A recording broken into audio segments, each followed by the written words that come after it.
달에 한 번, 그러니까 오늘이 두 번째 주인가요? 두 번째 주는 이제 시편 말씀을 이렇게 하나씩 이제 묵상하고 선포하려고 합니다. 뭐 매번 그렇지만은 설교를 준비하면서 이렇게 묵상할 때에 많은 은혜를 주시고 많은 또 깨달음도 주시는 것 같아요. 복 있는 사람이 나오고 악인이 나옵니다. 성경에서는 길이 두 개뿐이라고 말씀하세요. 여러 개가 아니고. 죄인들의 길이 있고 의인의 길이 있다. 하나님께서 인정하는 사람이 있고 하나님께서 인정하지 않는 망하는 길이 있다. 두 가지. 그러면서 가만히 생각을 해보니까 세상은 하나님이 보실 때는 너무나 심플하구나. 딱 둘이구나, 모든 게. 그런 생각을 하게 됐습니다. 복잡하게 생각해서 여러 가지 생각들도 있고 철학들도 있고 많은 사람들의 주장들도 있지만은 진리의 말씀하고 진리가 아닌 말씀, 이야기들 딱 둘. 세상에 많은 책들이 있지만 진리의 말씀, 하나님에 대해서 말하고 있는 생명의 책과 생명이 아닌 책들. 이거죠. 또 세상에서는 성공한 사람, 잘난 사람, 그렇지 못한 사람 이렇게 나누지만은 그건 세상 기준이고 하나님의 기준은 전혀 그거 관계없는 거죠. 그래서 오늘 시편 150편까지 가는 이 시편 말씀 중에서 가장 첫 포문이 오늘 이 말씀입니다. 사실 오늘 말씀 1편 말씀은 2편 말씀하고 사실은 예전에는 그냥 하나였답니다. 근데 이것을 언젠가부터 1편과 2편을 나눴답니다. 그렇기 때문에 이번에 하는 이 1편, 다음에 하게 된 2편하고는 사실상 연결되는 이야기다 라고 생각하시면 될 것 같습니다. 자, 여기서 제가 이제 질문을 좀 드렸습니다. 여러분들한테만 드리는 것이 아니라 저 자신한테도 드리는 것이고, 또 혹시 이 유튜브 방송을 들으시는 제가 늘 염두에 두고 있는 가난한 성도들, 지금은 교회 나오지 않으시는 분들, 어떠한 이유가 됐든 간에, 그러나 예전에는 첫사랑은 있었던 분들, 지금은 교회 안 나가는, 또 어떤 분들은 기독교에 대해서, 교회에 대해서 반감을 갖고 계신 분들도 있습니다. 그래서 이제 그런 분들을 하나님께서는 어떤 마음으로 보고 계실까? 아마 아버지께서는 안타까운 마음으로 보고 계실 거라고 생각이 됩니다. 그래서 그분들을 염두에 두면서 말씀을 전하려고 하고 있습니다. 나는 지금 어떤 길에 서 있나? 각자 한번 눈을 감고 생각해 보십시다. 지금 우리는 인생길을 걸어가고 있습니다. 그런데 우리의 인생길은 나그네 길입니다. 우리의 인생길이 나그네 길이라는 것은 여러분들도 다 동의하실 겁니다. 우리의 인생길이 나그네 길이라는 얘기들을 많이 합니다. 교회를 다니든 안 다니든. 무슨 이야기입니까? 원래 집이 있었다는 거죠. 원래 본향이 있었다는 겁니다. 원래 아버지와 가족들과 아버지와 함께 있었던 그 식탁이 있었다는 거죠. 그러나 지금은 우리는 나그네 인생길을 가는 겁니다. 언젠가는 나그네 인생길이 끝날 겁니다. 언젠지 알 수 없죠. 이 나그네 길을 고달프게 걸어가고 계셨든지 호의호식하면서 이 길을 걸어가셨든지 높은 가마를 타고 멋진 모습으로 이 길을 걸어가셨든지 어쨌든 나그네 길입니다. 그리고 언젠가 끝납니다. 그렇다면은 우리가 늘 하는 것처럼 돌아가셨네요. 돌아가셨습니다. 즉 우리는 언젠가는 돌아갑니다. 자, 그런데 돌아갈 때 우리는 인생길을 걸어갑니다. 그렇게 돌아갔을 때 우리는 본향으로 돌아갈 거라고 생각했고 우리는 본향으로 돌아가고 싶어 합니다만은 돌아간 그 길이 본향이 아닐 수도 있죠. 엉뚱한 될 수가 있습니다. 지하철에서 갑작스럽게 내렸는데 내려놓고 보니까 내가 가야 될 그 집이 아니네? 이거 어떻게 된 일이지? 이럴 수가 있다는 겁니다. 이것은 무슨 얘기냐면 우리가 이 걸어가는 이 길, 나그네 길이긴 하지만 진리의 길에서 가고 있느냐? 그렇다면 본향길로 가고 있는 겁니다. 언제가 나그네 길이 끝난다 하더라도 목적지는 내가 가고자 했던 그 본향길로 가는 겁니다. 그렇기 때문에 어떻습니까? 마음이 늘 평강하죠. 네. 험한 나그네 길을 간다고 해도 마음이 편안합니다. 네. 잠깐이면 끝나니까. 그러나 높은 말 위에서 호화롭게 이 길을 가고 있지만 언젠가 그 길은 끝납니다. 그 길은 영원히 갈 수가 없습니다. 그러면 그것으로 모든 것이 끝나는 게 아닙니다. 영혼은 불멸한다. 영혼은 기독교 신자이든 아니든 많은 철학자들과 많은 사람들, 사상가들, 인간은 누구나가 다 영혼은 불멸이야 라는 하나님께서 원래 우리를 빚어주셨을 때 우리한테 박아놓으셨던 그 생각을 타락한 이후에도 사람들은 갖고 있는 겁니다. 자, 그렇다면은 내가 진리의 길을 가고 있는 거지, 내가 지금 어느 자리를 가고 있는지는 너무너무 중요한 일인 겁니다. 남의 문제가 아닌 거죠. 내 문제입니다. 그죠? 언젠간 끝이 있다는 거. 그래서 오늘 나는 지금 어떤 길에 서 있는가, 이런 것은 단순히 교회를 다닐래요, 안 다닐래요, 이 차원의 문제가 아닙니다. 더 깊은 질문인 거죠. 더 패부를 파고드는, 근본적으로 여러분들과 제가 곰곰이 생각하고 짚고 넘어가야 될 겁니다. 나는 지금 어떤 길에 서 있나? 이 목적지는 어디를 향해 가고 있나? 이런 거죠. 자, 이 목적지가 어느 곳을 향해 가고 있나, 진리의 길, 생명의 길, 바른 길을 가르쳐 줄 수 있는 것은 세상에 성경책밖에 없습니다. 네. 그 길은 예수님께서 말씀하셨습니다. 내가 곧 길이요, 진리요, 그것이 바로 생명이다. 네. 예수님이 얘기하셨습니다. 그 얘기를 소크라테스도 그런 얘기 할 수가 없어요. 부처님도 그런 얘기를 할 수가 없습니다. 내가 길이고, 내가 진리고, 내가 생명이야. 네. 라는 얘기는 하나님밖에 할 수가 없고, 인간으로 오신 하나님이신 예수님밖에는 할 수가 없습니다. 이것을 붙잡고 믿는 것, 이것이 우리를 살리는 겁니다. 우리한테 마음의 평강을 주는 겁니다. 그래서 예수님은 평강의 왕이다라고 합니다. 자, 그러면 한번 생각해 보시죠. 이 진리에 대한 질문이기 때문에 나는 무엇을 현재 기준으로 살고 있나? 어떤 것을 선택할 때, 우선순위를 정할 때 그 우선순위를 정하는 그 기준은 나는 지금 현재 무엇인가? 있습니까? 유명하다고 하는 누군가, 어떤 유명 강사의 이야기, 그 이야기를 기준으로 삼고 계신가요? 그 사람은 완벽한 사람입니까? 한번 본인을 찾아서 물어보십시오. 당신은 당신이 한 얘기에 대해서 생명을 걸고 자신 있게 얘기할 수 있냐고 한번 물어보십시오. 당신은 그 기준을 갖고 사는지. 인간이기 때문에 저는 안 만나봤지만 글쎄요라고 할 겁니다. 그죠? 오죽했으면 부처님도 돌아가실 때 그런 얘기 하셨다면서요? 나도 못 깨달았다. 네. 내 생각은 누구의 말에 의해서 지금 만들어지고 있는지, 무엇을 반복해서 묵상하고 있는지, 그래서 내 인생이 지금 시냇가에 심은 나무이냐 아니면 바람에 나는 겨냐 라는 것을 지금 시편에서는 묻고 있습니다. 시냇가에 심은 나무이냐 바람에 나는 겨냐, 이것의 깊은 뜻을 오늘 생각했으면 좋겠습니다. 자, 그런데 사람들은 그렇습니다. 한번 잘 생각해 보십시오. 성경만 진리라고 말하는 것, 야, 그거 너무 배타적이야. 응? 그건 너무 무리한 얘기 아니야. 성경만이 진리라니. 기독교만 옳다고 하는 것, 야, 너무 편협된 거 아니야? 어? 그리고 진리는 다양하고 각자가 자기 길이 있는 것 아니야? 진리라는 게 다양한 거지. 라고 생각합니다. 요 얘기는 제가 엊그저께 저희 고등학교 동문회 모임에 결혼식에 갔다가 맞은편에 있는 친구 하는, 제 후배인데 하는 얘기를 들었습니다. 알라도 있고 뭐도 있고 뭐도 있고. 내가 이제 목사가 된 걸 그 친구는 아직은 모르고 있더라고요. 제가 목사라는 거 알았으면 아마 얘기를 안 했을 겁니다. 제가 그 얘기를 들으면서, 아, 오늘 설교할 때 하나님께서 그 친구를 통해서 저한테 들려주시는 얘기구나. 그러한 사람들이 얼마나 많을까.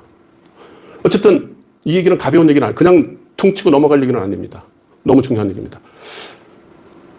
가나안 성도가 44%라고 말씀드렸잖아요. 그건 50%입니다. 오늘 전도하면서 만난 분도 역시 가나안 성도셨어요. 한 번도 말씀을 제대로 들어본 적은 없답니다. 옆에 권유해서 권유받은 가족들 중에 장로님이 2분이 됐고 권사님이 됐고 했는데 정작 본인은 이제 안 나갑니다. 그리고 아내가 교회 나간다고 뒤늦게 하니까 성경책을 북북 찢을 정도로. 그러면서 오늘 얘기 나누면서 그분도 그것을 자랑스럽게 얘기한 게 아니라 본인의 어떤 수치스러운 것으로 얘기를 했습니다. 언젠가는 예수님 앞에 설 거라고 저는 믿습니다. 네. 이런 분들. 근데 그분이 하시는 얘기 그거예요. 교회 갔더니 상처를 너무 많이 받은 겁니다. 교회에서 상처를 받은 분들, 교회도 기독교인들의 위선에 실망한 분들, 그래서 교회와 멀어진 분들입니다. 교회와 멀어진 분들일 뿐이지 아직 하나님을 떠난 분들은 아니라고 믿습니다. 아직 성경을 제대로 읽질 못했고 제대로 듣질 못했을 뿐인 것이지 그분들이 진리에서 완전히 떠난 분이다, 진리의 길을 완전히 막아놓은 분은 저는 아니라고 봅니다. 그렇지 않습니까? 언젠가는 하나님께서 택하신 백성이라면은 반드시 돌아올 것이다. 그거는 인력으로 되지가 않죠.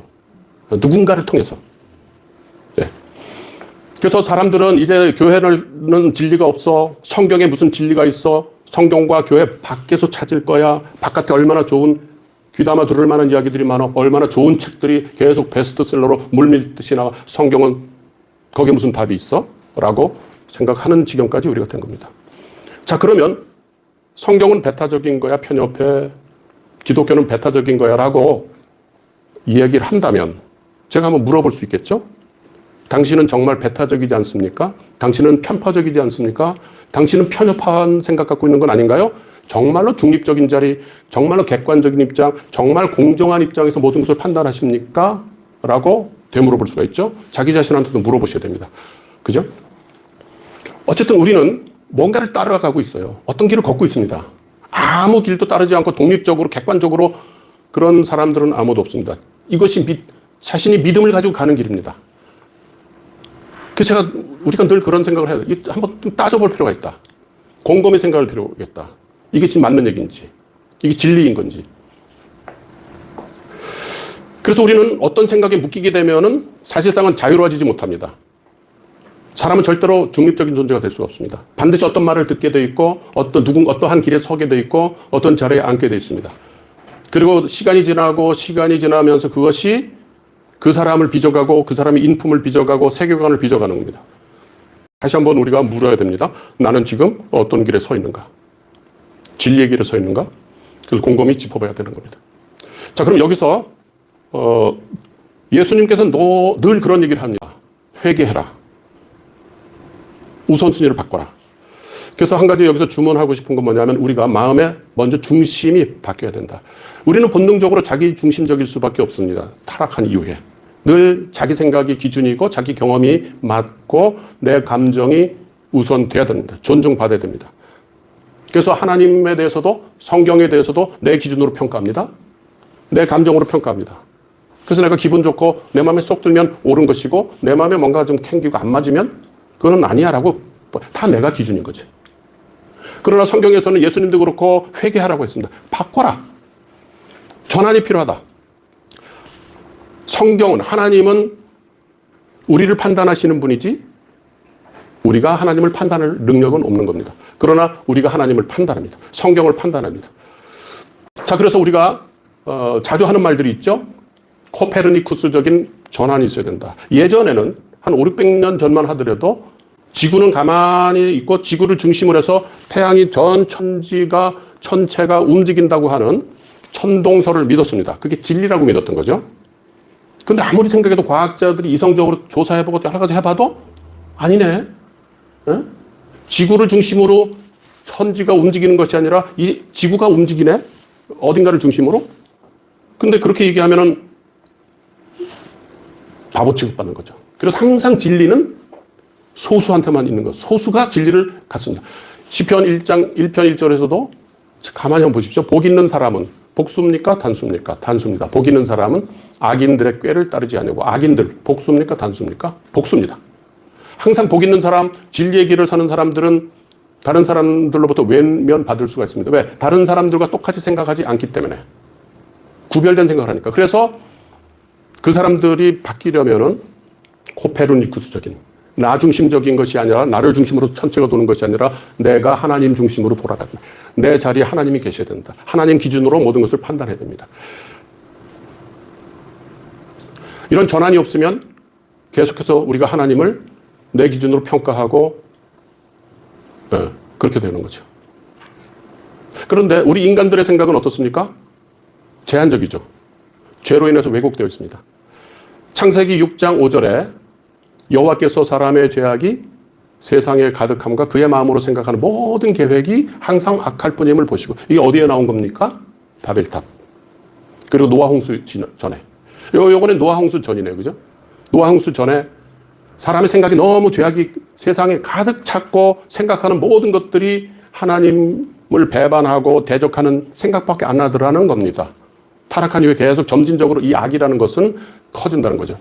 그래서 우리는 자기 수양이나 능력으로는 절대로 진리를 알 수가 없습니다. 성령님께서 초월적으로 우리한테 역사를 해주셔야만이 눈을 열 수가 있습니다. 이거를 인정해야 됩니다. 이게 코페르니쿠스적인 전환입니다. 내가 내 능력으로 내 수양으로 이건 할 수가 없다. 그죠? 이런 얘기를 하게 되면 사람들은 이상하게 들을 수밖에 없는 거죠. 예, 그럴 수밖에 없는 겁니다. 자, 성경은 성경의 이 두 길, 복 있는 사람과 악인에게 이 두 길은 편파적이거나 이런 것이 아니라 사실을 그렇다는 겁니다. 기독교는 너무 배타적이라는 말을 합니다. 그죠? 네. 어떻게 생각하십니까? 맞는 얘기죠. 기독교는 배타적입니다. 그리고 철저하게 기독교는 배타적입니다. 배타적이라 욕을 하는 분들이 있습니까? 맞는 얘기 하신 겁니다. 배타적입니다. 왜? 진리라는 것 자체가 배타적인 거죠. 2 더하기 2는 5라고 얘기하면 되겠습니까? 아니죠. 틀린 거죠. 4죠. 2 더하기 2가 5가 될 수가 있습니까? 틀렸습니다. 배타적이라고 얘기해도 할 수가 없는 거죠. 네. 진리는 하나뿐이니까. 네. 자, 생명은 귀하다라는 말, 그것은 뭡니까? 생명을 함부로 해쳐서는 안 된다는 말을 내포하고 있는 겁니다.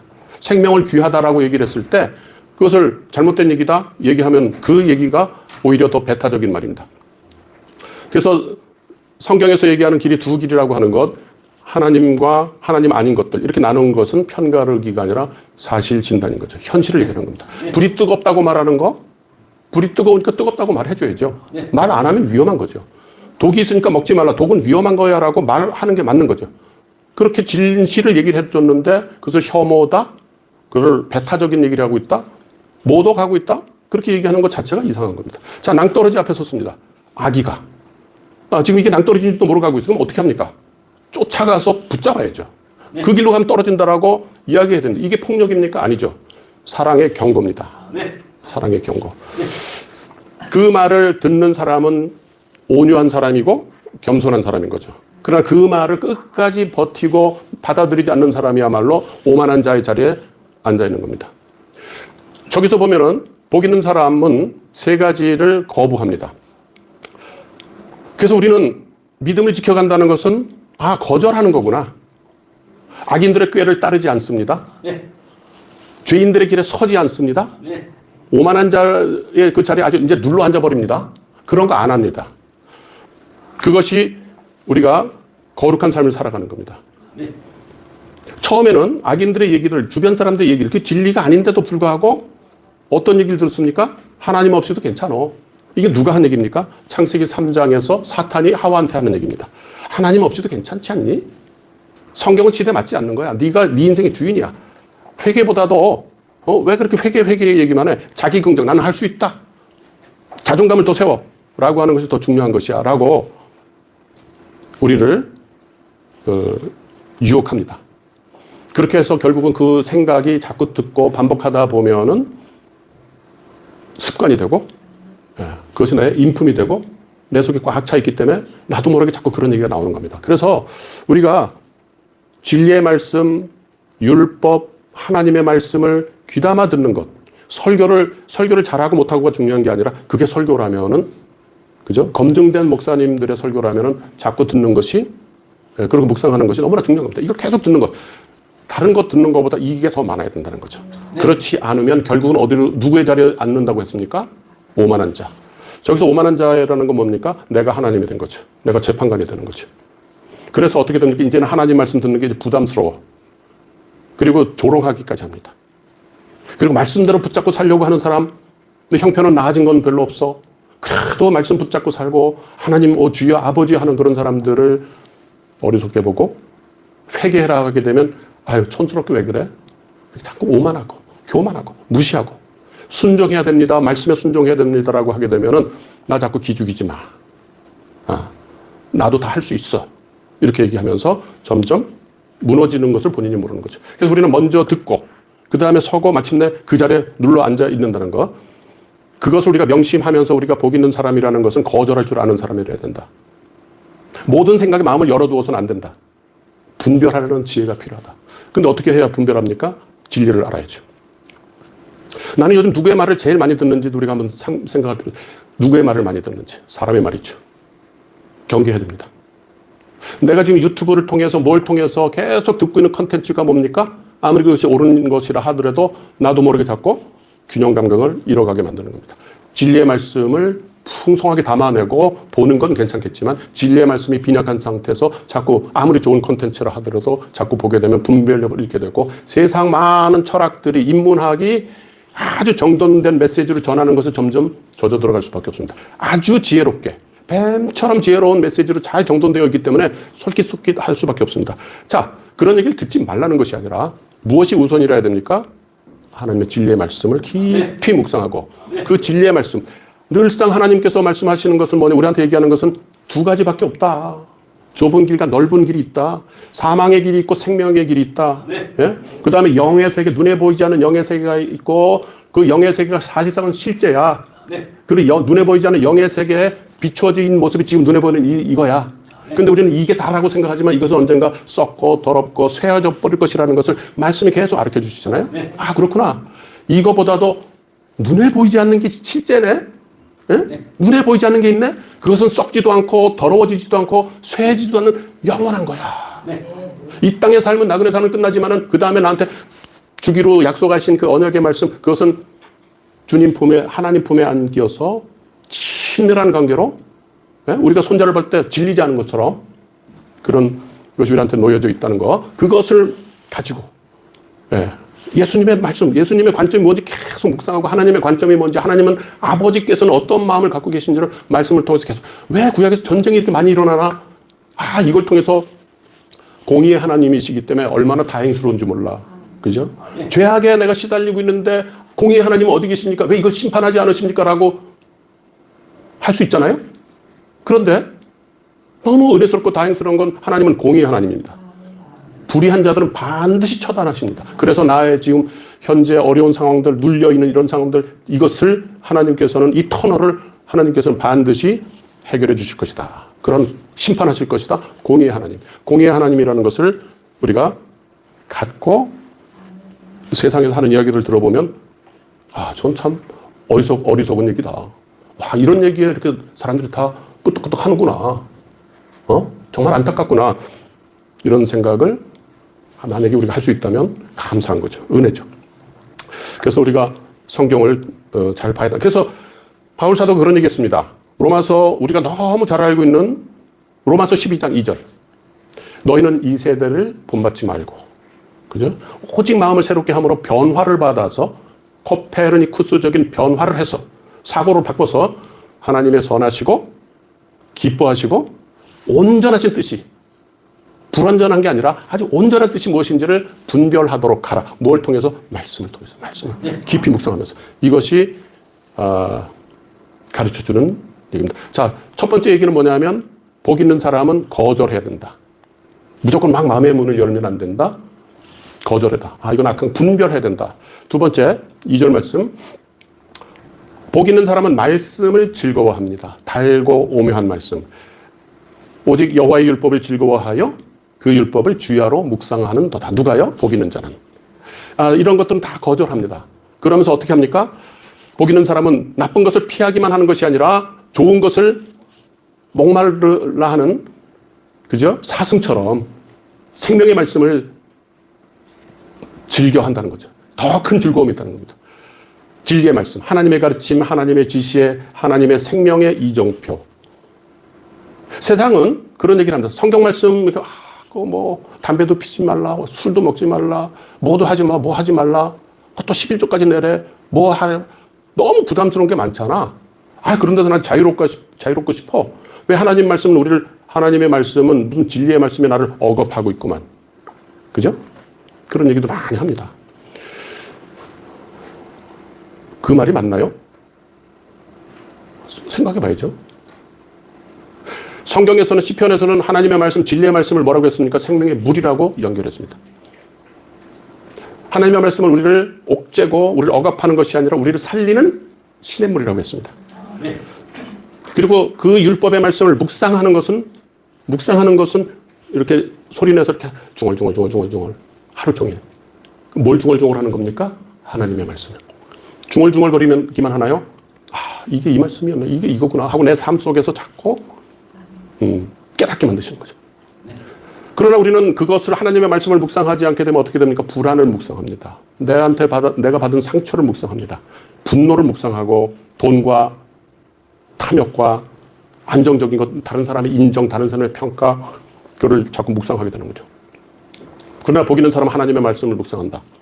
그 말씀을 통해서 내 감정을 해석하고, 그 말씀을 통해서 내 상처를 해석하고, 내 상황을 해석하고, 지금 나의 실패, 내가 주저앉아 있는 이것도 사람의 말들을 통해서가 아니라 하나님의 말씀을 통해서 하나님 앞에서 묻고, 하나님께서는 선하신 하나님이시잖아요.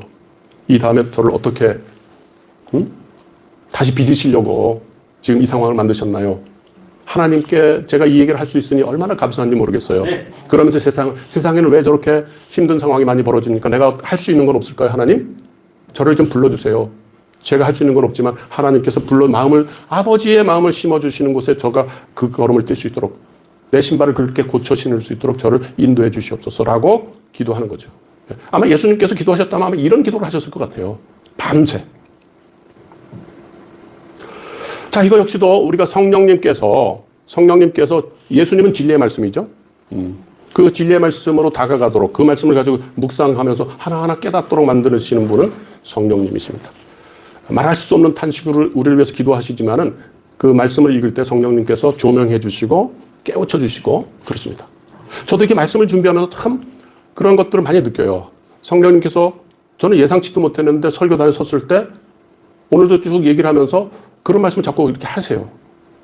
그 왜 그러실까 좀 생각하면 이 하나님은 왜 이런 말씀을 자꾸 선포하게 만드실까 생각해 보는 거죠. 여러분도 우리도 성경을 읽으면서 특히 시편은 그런 주옥 같은 그런 얘기들이 많습니다. 그래서 너무 감사한 거죠. 3절에 보면은 그는 복 있는 사람은 어디에 심은 나무라고 했습니까? 벌판, 광야, 자갈밭이 아니고 시냇가. 그래서 여기서 이제 시냇가에 심은 나무라는 게 그런 뜻이래요. 나무는 자기가 걸어가서 시냇가로 갈 수가 없어요. 그죠? 누군가가 들어서 그 시냇가에 심어 놓은 거죠. 허허 벌판에 갖다 놓은 게 아니라 정말로 나한테 잘 맞는, 나한테 꼭 필요한 그곳에 누군가 나를 심어 놓은 겁니다. 그래서 철을 따라서 아무렇게나 막 열매를 맺는 것이 아니라 그때 필요한 열매를 맺게 하시고 그리고 그 잎사귀가 마르지 아니하다. 여기서 잎사귀가 마르지 않는다는 이 말 뜻을 깊이 묵상해 보면 마를 수 없는 상황에서가 아니라 일반적으로 세상에서 봤을 때는 잎사귀가 말라야 되는데 마르지 않네? 이런 거죠. 그래서 그 잎사귀가 마르지 않으면 같다. 나무는 스스로 물을 내지 못합니다. 그 뿌리가 어디 물에 닿아야 되죠. 뿌리가 물에 닿을 수 있는 곳에 내가 심어진 겁니다. 우리도 그렇습니다. 우리가 아무리 노력해봐야 아무리 내가 자유를 외치고 아무리 노력을 해봐야 하나님께서 나를 옮겨놓지 않으면 뿌리를 내릴 수가 없습니다. 잠시 돈의 뿌리를 내릴 수는 있겠죠. 잠시 친구들의 그 인정 속에서 내가 뿌리가 깊어지는 듯 하지만 그 친구들도 다 사라집니다. 세상의 평판평가도 지나보니까 다 없어지더라고요. 때로는 스테이지에서 스포트라이트를 때리고 많은 상태로 와, 그때는 막 행가래 치고 하니까 나는 최고인 줄 알았지만 시간이 지나 보니까 제가 이제 퇴직할 때 엄청나게 많은 상을 받았어요. 상패. 갖다 막 쌓아놨습니다. 아무 필요 없더라고요. 집만 되더라고, 집만. 다 해서 나 회사 나올 때 쓰레기통에 집어넣었더니 다들 또 그걸 다 갖고 왔어요, 나한테 다시. 이거 왜 버리고 가냐고.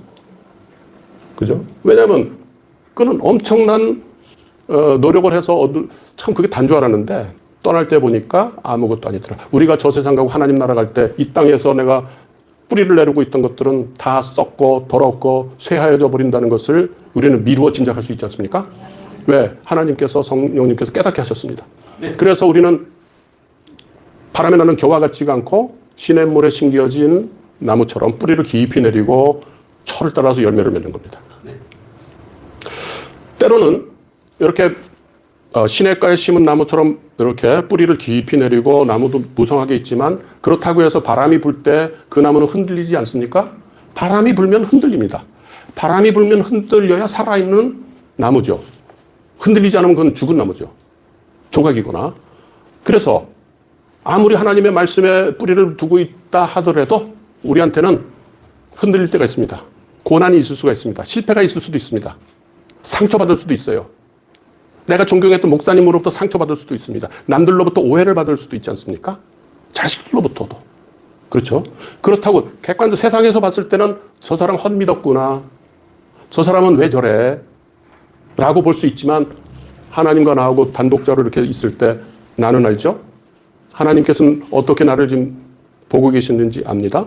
거기에 흔들리지 않습니다. 완전히 뿌리가 뽑히지 않는 겁니다. 왜? 하나님께 진리의 말씀에 우리가 뿌리가 닿아 있기 때문에. 그리고 또 열매를 맺어주시니까. 그런 고난과 흔들림 속에서 더 튼실한 열매를 맺어주시니까. 회개의 열매도 주시고 용서의 열매도 주시고 오래 참음의 열매, 정직의 열매, 온유의 열매, 예배를 가서 흠뻑 예배의 그 감격에 젖는 그런 열매를 그걸 통해서 우리에게 주시기 위해 가지고 그렇습니다. 복 있는 사람이죠.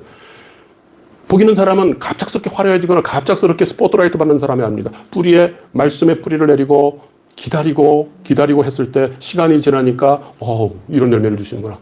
철을 따서 이런 열매를 주시는구나. 남들이 봤을 때 그게 화려하고 빛난 그건 사람들이 평가하는 것이고 나는 하나님으로부터 그 열매를 받는 겁니다. 그 소망을 갖고 있기 때문에 우리가 복된 사람이라는 거죠. 그가 하는 모든 일이 다 형통하리라라고 됐습니다. 네. 자, 형통한다. 잎사귀가 마르지 않고 모든 일이 다 형통한다. 이 형통하리라는 말씀은 참 귀한 말씀입니다. 우리가 원하는 것 모든 게 다 막힘없이 이루어진 것 분명히 아닌 거죠. 좀 전에 우리가 나누었던 얘기처럼 세속적인 성공이나 만사 형통? 그것도 아닙니다. 이 형통하다라는 이 말 뜻은 형통하다라는 이 말 뜻은 하나님 나라 안에 살게 되었다 이런 겁니다. 하나님 나라 안에 산다는 건 뭐죠?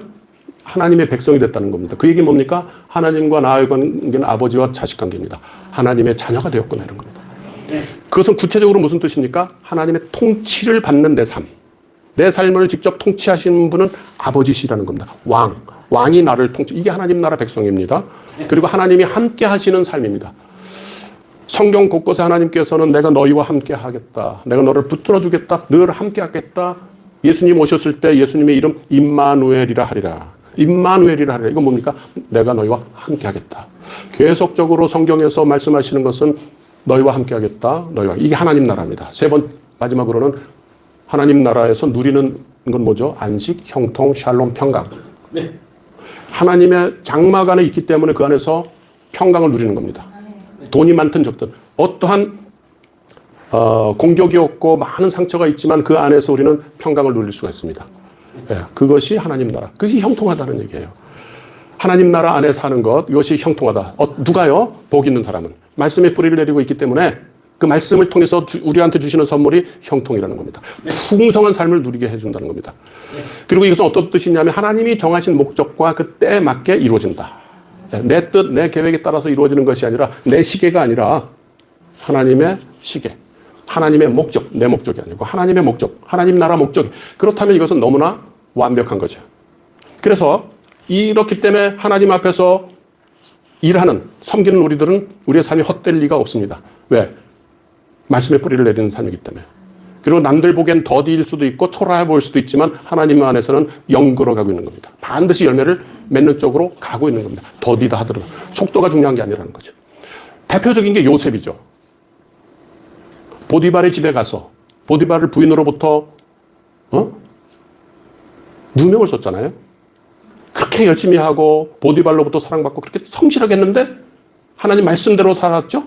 근데 뭐예요? 감옥에 갇히는 겁니다. 그 외에도 형들로부터 버림받고 죽음의 고비도 넘기고 또 노예 생활을 30년을 하지 않았습니까? 그죠? 아마 바로 앞에 서기까지가 30년. 저 이거 하면서 깜짝 놀랐어요. 예수님도 30년? 30살부터 공생이 시작하셨는데? 요셉도 그런가? 혹시 제가 계산이 틀렸으면 죄송하고 이걸 묵상하면서 갑작스럽게 야 요셉도 바로 앞에 설 때까지 그때가 한 30살이었을 텐데 그동안은 많은 고난이 있었죠. 감옥에 있었고 그죠? 그러나 하나님이 함께 하셨기 때문에 구원의 도구로 이스라엘 민족을 구원하는 도구로 사용된 겁니다. 그래서 형통이라는 것은 내 뜻이 이루어지는 것이 아니라 하나님의 뜻 안에서 내 삶이 헛되지 않다라는 겁니다. 좀 전에 본 것처럼 요셉마저도 말씀에 뿌리를 내린 사람이었지만은 흔들림이 있었습니다. 그러나 뽑히지는 않은 거죠. 하나님께 다 있었기 때문에. 네 번째 4절. 악인들은 그렇지 않다. 바람에 나는 겨와 같다. 근데 아까 우리가 봤을 때는 시냇가에 심은 나무처럼 뿌리를 깊이 내렸습니다. 그죠? 바람이 불어서 흔들리긴 하지만 뽑히진 않았습니다. 열매도 많이 맺습니다. 그런데 악인들은 어떻습니까? 바람에 나는 겨. 뭐예요? 뿌리가 없어요. 바람 불면 그냥 없어집니다. 생명이 없습니다. 무게도 없습니다. 그냥 바람 부는 대로 날아갑니다. 하나님 없이 사는 삶은 처음에는 자유로워 보일 수도 있고요. 그리고 이 땅에서 삶은 너무나 멋진 삶일 수도 있고 하지만 실제로는 다 바람에 나는 겨와 같다. 유행에 흔들리고 욕망에 흔들리고 타인의 평가에 흔들립니다. 그리고 두려움과 분노 속에 흔들립니다. 그리고 5절, 6절을 보면 의인들의 길은 여호와께서 인정하시나 악인들의 길은 망하리로다. 하나님께서 인정하신다라는 말은 하나님께서 아신다라고 또 이렇게 돼 있더라고요. 의인들이 가는 그 길은, 의인들이 가는 그 나그네 길은 여호와께서 인정하신다. 여기서 인정한다, 여호와께서 아신 바 되었다라는 것은 아주 친밀한 관계를 얘기합니다. 아기를 품에 안고 얼굴과 얼굴을 마주보고 이때 우리는 뭐합니까? 사랑을 막 듬뿍 주고 마음속으로 다짐을 하죠. 내가 너를 끝까지 지켜줄게. 다짐을 하죠. 왜? 그리고 여기에 점 있네. 얘는 눈이 이렇게 됐네. 이거 속속들이 압니다. 그리고 이름을 알죠. 누구야 계속 이름 부릅니다. 누구 이름 부릅니다. 그리고 할미 할비 그러면서 대화를 나눕니다. 서툰 말이지만은 그것이 바로 안다라는 거예요. 예. 그래서 우리를 아실 뿐만이 아니라 돌보시고 우리를 책임지신다라는 것이 여호와께서 인정하신다라는 거고요. 그러나 악인들의 길은 뭐라고 되어 있습니까? 간단합니다. 망한다. 악인들은 결국은 망한다. 나그네 길이 끝났을 때 끝난다. 라는 겁니다. 그래서 아까도 얘기했지만 하나님께서 공의로우시다는 것이 얼마나 은혜인지 모르겠습니다. 그러나 하나님을 부정하는 사람들한테 있어서 하나님께서 공의로우시다라는 것은 굉장히 무서운 거죠.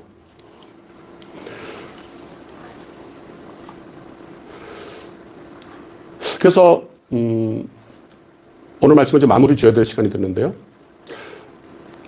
궁극적으로 우리는 여기서 아까 우리가 나눈 것처럼 복 있는 사람이 될 자격이 없습니다. 하나님의 말씀을 늘 묵상하고 즐기면서 우리 그렇습니까? 솔직히? 안 그렇죠. 너무 부족하죠. 말씀 못 볼 때도 많고. 그리고 우리가 뿌리가 지금 하나님한테 이렇게 닿아 있으니까 다 하려고 노력하는데 잘 안 되죠. 그렇게 보면 우리는 의인이 아닙니다. 우리는 의인들에게 길에 설 자격이 없습니다. 유일하게 예수님만, 한 인간, one new man, 새로운 한 사람만 저 의인의 길에 설 수 있습니다. 그래서 1절에서 복 있는 사람은 한 명이죠. 예수님. 그죠? 예수님만이 악인의 꾀를 따르지 않고 죄인의 길에 서지 않고 오만한 자리에 앉지 않습니다. 그러나 우리는 때로는 악인의 꾀를 따르기도 되고 나도 모르게 죄인의 길에 서게 되고 나도 모르게 오만한 자리에 서서 오만한 말을 뱉습니다. 우리는 자격이 없습니다. 그러나 예수 그리스도, 유일하게 인간으로 오신 예수 그리스도만이 복 있는 사람입니다. 단수입니다. 단수. 그러나 우리한테 소망은 뭡니까? 마지막 6절에 보면은 무릇 의인들의 길은 단수입니까? 복수입니까? 복수입니다. 우리도 저 대열에 선다는 거죠. 그리스도의 옷을 우리도 입는다는 거예요. 누구 때문에? 예수님 때문에. 예수께서 돌아가셨기 때문에. 예수님의 보혈의 피를 우리한테 뿌려주셨기 때문에 우리는 자격이 없지만은 그리스도의 은혜로 의인들의 길에 서는 겁니다. 그죠?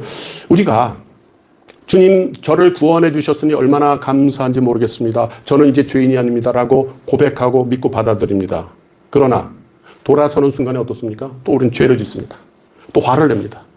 그죠? 우리 이 인간의 부족한 지성으로 타락된 그것으로 말미암아 또 죄를 짓습니다.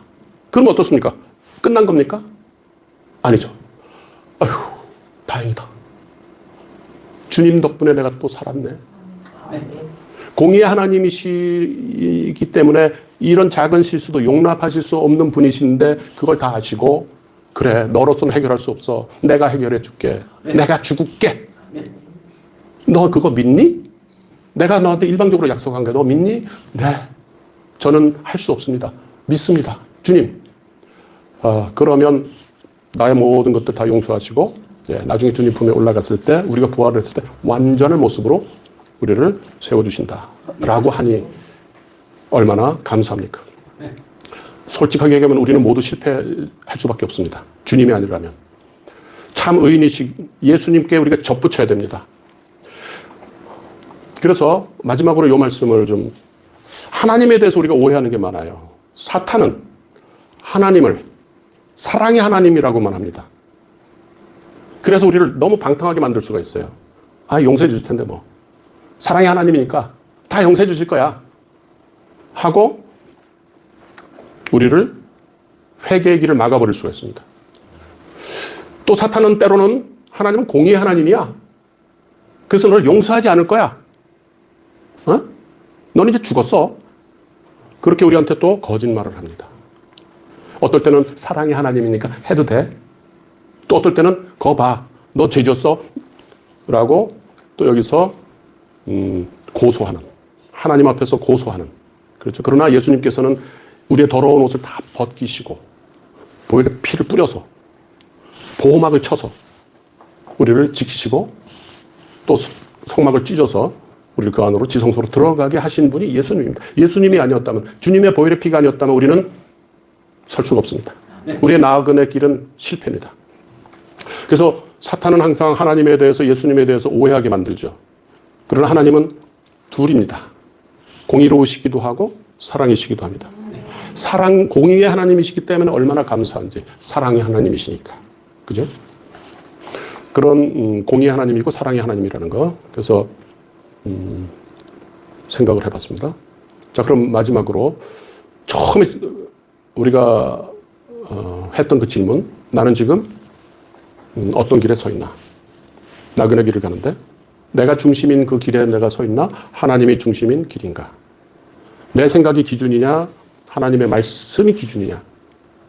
그래서 나는 시냇가에 심은 나무냐? 바람에 나는 겨의 인생을 살고 있느냐? 교회로부터 상처받은 분들도 많죠?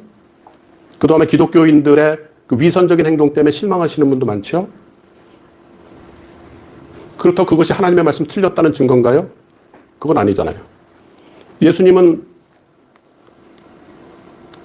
나한테 필요 없는 분이야.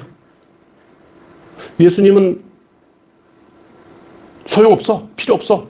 그렇게 얘기도 되는 건가요? 사람들 때문에 상처받고 교회로부터 상처받았다고 해서 어차피 교회에 모여있는 사람들은 다 상처투성이 죄인들 뿐입니다. 그래서 부르신 겁니다. 나도 부르신 겁니다. 그런데 왜 사람들을 봅니까? 하나님을 안 보고. 왜 말씀을 듣지 않고 사람들 말만 듣습니까? 하나님의 말씀을 들으면 하나님의 말씀으로 그걸 평가할 수가 있잖아요. 왜 그 하나님의 말씀을 듣지 않고 사람들의 말만 들으면서 성경을 평가하고 그 말을 듣고 하나님을 평가하고 하나님은 없다, 편파적이다, 배타적이다 그런 얘기를 함부로 합니까? 그래서 우리는 성령님께 도움을 요청해야 됩니다. 눈을 감고. 여러분 눈을 감으면 안 보이죠? 그렇다고 지금 세상에 아무도 없습니까? 눈을 떠보십시오. 있네? 눈을 감았기 때문에 아무것도 안 보입니다. 아무것도 안 보였다고 해서 없는 겁니까? 있는 거죠. 하나님 나라 영의 세계도 똑같습니다. 세상은 두 가지입니다. 하나는 영의 세계, 보이지 않는 영의 세계, 보이는 육의 세계. 그러나 보이지 않는 영의 세계가 실상이고 보이는 육의 세계는 그림자다, 형상이다 라는 것, 그것이 진리라는 것, 그것이 성경에 기록되어 있는 가르침이라는 걸 우리가 알아야 됩니다. 그래서 말씀 앞에서 겸손해야 됩니다. 말씀과 다른 철학을 비교하면 안 됩니다. 많은 철학들은 무엇이냐면은 세상 돌아가는 원리가 왜 이렇게 돌아가지 고민하고 연구해서 나온 게 철학입니다. 그럴 거 답이 없죠. 그 위에 있는 게 뭐죠? 하나님의 섭리죠. 그걸 어떻게 하나님의 말씀, 진리의 말씀을 세상 인간들이 만들어 놓은 인간의 작품 철학하고 비교합니까? 그건 정말로 오만한 거죠. 그렇지 않습니까? 제가 뭘 알아서 말씀드리는 것이 아니라 이 부분 때문에 많은 사람들이 정말 진리의 길로 들어서고 생명의 길로 들어설 그 길을 스스로가 다 막고 다른 사람까지 막고 있다는 것, 그것들을 우리가 생각해 봐야 됩니다. 자, 그러면 잠깐 눈을 감고요. 오늘 말씀 중에 생각나시는 것들이 있다면 성령님께서 또 기억나게 하시고 생각나게 하셔서 그 말씀으로 또 정말 의의 길에 서서 한량없는 하나님의 은혜 가운데서 우리가 복을 받고 복을 누리는 그 복된 자가 될 수 있도록 그렇게 같이 기도하시겠습니다.